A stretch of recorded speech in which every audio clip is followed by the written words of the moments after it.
And then that new one that's kind of forming, it looks like just south. Yeah, so that's going to move over this way, which is unfortunately going to put us in the rain again, but there's a couple nice storms west of here that are popping up that are kind of catching our eye. Okay. So I think we're in a good spot here to see what this does. It's put down a few bolts, and then maybe blast west to get that stuff that's coming up from the south. So, cool. Yeah, let's see.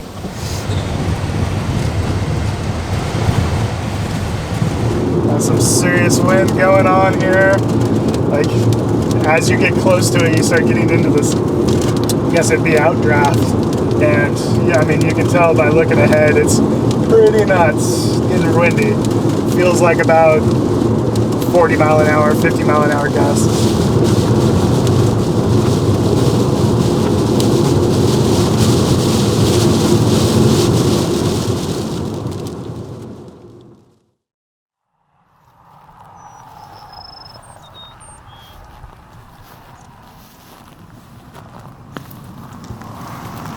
So what are you doing, Michael Shainblum?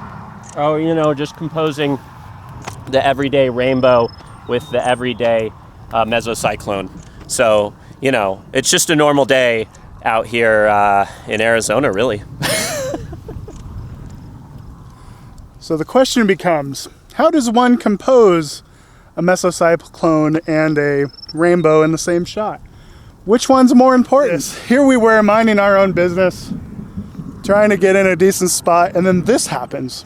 So at this point I have to credit Mike Mezul. Mike Mez, as we all lovingly call him because we can't pronounce his last name. We were doubting him and he led us to this. So I'm sorry, Mike. You were right, as you always are. You were right.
To say that we were excited about these images is a pretty extreme understatement.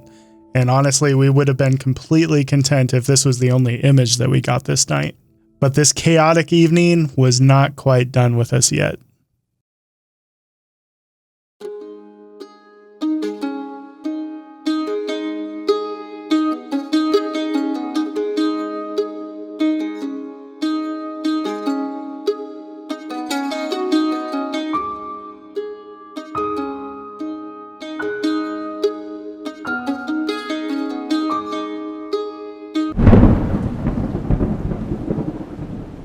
So yeah, this is the moment where we were almost struck by lightning. We were photographing a storm that was in the distance. Meanwhile, we had a storm forming right over our heads. We had a lightning bolt land about 300 yards right behind us, but we managed to get these photos right before we had to get out of there.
So the storm got so bad, couldn't even drive through it.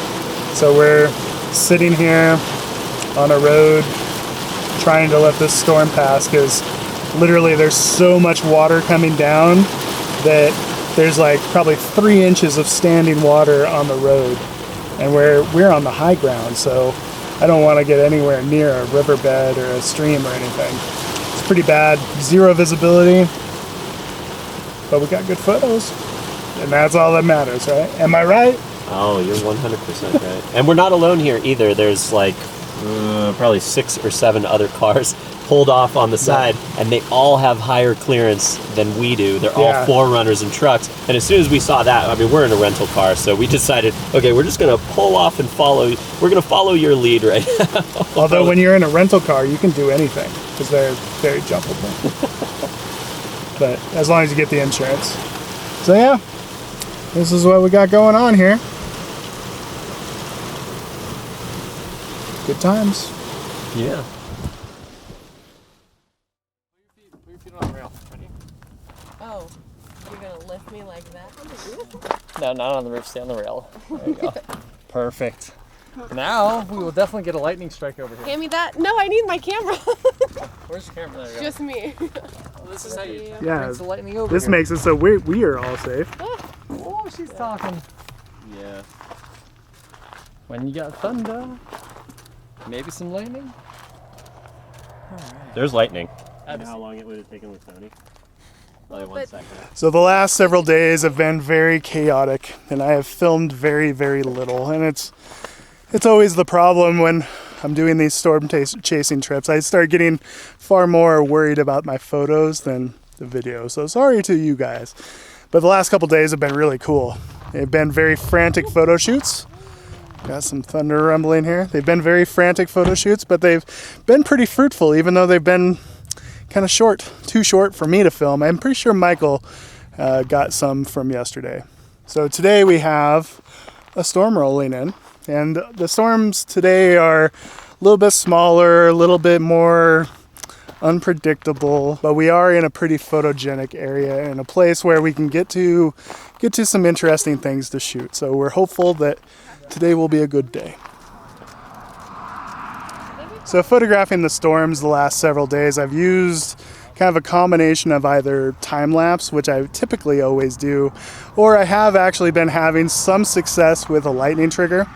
I know I'm going to get asked this, but the trigger that I use is a Lightning Trigger 4. In the past, I've had very limited success with them, but I've had some success on this trip.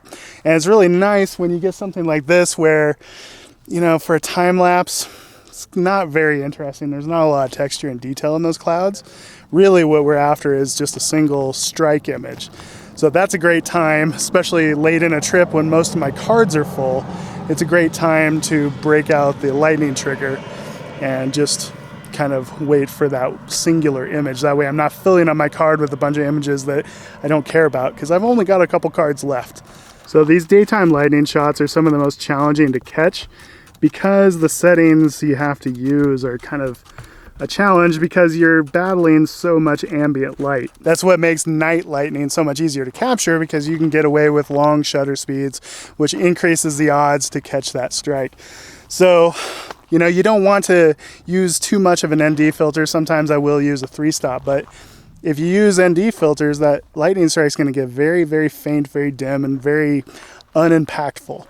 So typical settings in these situations are kind of like a ISO 50 and f18, f20, and then I'm trying to get my shutter speed to be like around 1/10 of a second if I can. You know, the closer that storm gets, the darker the ambient light gets, and it makes it a little easier. Yeah, that's really good. Just do a backflip off Yeah. of there. I have to Come turn on, around. in honor of the Olympics. Huh? Here.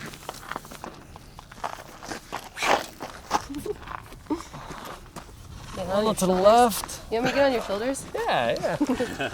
Oh, there we go. That's how you get a slightly elevated view. Yeah, now you can get. This is how you shoot over the terrain. Now this is teamwork right here. Higher or lower? Good. You're gonna need a taller tripod though. It's a pretty small lens you got there. What are you gonna catch with that? I'm not talking to you, Nick. Get out of my face. What's this on top of your camera? Is that a lightning trigger? It's my little animal friend. I take him with me. He helps me capture clean audio, and it's just like nice to have a friend with you when you're... Like no cuss words? Huh? No curse words? No curse words? Because it's clean audio. Oh, I get it. We keep it clean over here on the YouTubes, you know? We want our clean storms, clean audio, and clean language. That's why neither of us, neither Nick or I, approve of Gavin's shenanigans. No. Photo tripper. That guy. Ugh. Glad he's stuck in Canada. This was one of those evenings that became too frantic and too chaotic to film anything other than a little bit of cell phone footage.